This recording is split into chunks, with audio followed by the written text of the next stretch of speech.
यात्री कृपया ध्यान दें। मित्रों नमस्कार। ट्रेन में अपर बर्थ गिरने से एक यात्री की मौत हो गई।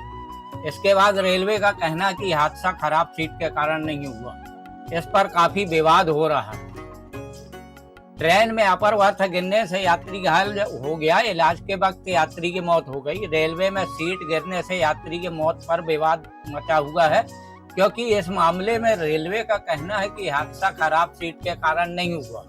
ऐसे में लोगों का सवाल है कि इस स्थिति में ट्रेन टिकट के साथ मिलने वाले इंश्योरेंस का क्लेम मिल पाएगा। तो जानते हैं ट्रेन टिकट वाले 45 पैसे के इंश्योरेंस में किन किन चीजों को कवर किया जाता है और इंश्योरेंस में कौन कौन सी शर्तें होती हैं, कितना मिलता है कवर, जान लेते हैं।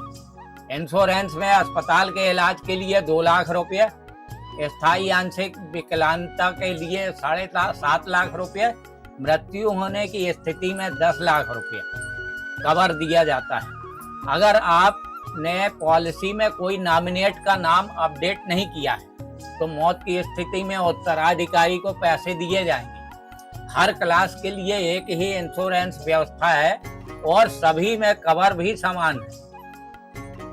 रेलवे की ओर से किए जाने वाले इंश्योरेंस में मुख्य तौर पर 3 चीजें कवर होती हैं, जिसमें एक्सीडेंटल डेथ होती है तो और डिसेबिलिटी और हॉस्पिटल का खर्चा आदि शामिल है। इंश्योरेंस उस वक्त ही क्लेम किया जाता है जब ट्रेन एक्सीडेंट हो या फिर कोई और घटना हो। ट्रेन टिकट के साथ दिए जाने वाला इंश्योरेंस आपकी जर्नी के दौरान होने वाली घटना को वैलिड माना जाता है। एक्सीडेंट के अलावा ट्रेन में होने वाली कुछ अप्रिय घटनाएं भी इंश्योरेंस में कवर की जाती है, लेकिन अगर आप इस इंश्योरेंस में कुछ भी क्लेम करते हैं तो आपके रेलवे की ओर से जारी की गई रिपोर्ट भी साथ में सबमिट करना होगी। इसके बाद क्लेम ही कवर किया जाएगा। इसके पीड़ित या मृतक के घर वालों को नामिनी नियमों के आधार पर पैसा दिया जाता है। इसमें स्टेशन आदि पर होने वाली घटना कवर नहीं की जाती। एक तो ये इंश्योरेंस 5 साल से कम बच्चों को नहीं मिलता। इसके अलावा अगर रेलवे ट्रैक क्रॉस करते हुए कोई हादसा होता है तो इंश्योरेंस में कवर नहीं किया जाएगा, आपको कुछ भी नहीं मिल पाएगा। वहीं सुसाइड या में भी कवर नहीं मिलेगा। अगर किसी पीड़ित ने नशे की स्थिति में उसके साथ किसी प्रकार का हादसा हो जाता है तो भी उसमें कोई क्लेम नहीं मिलने वाला।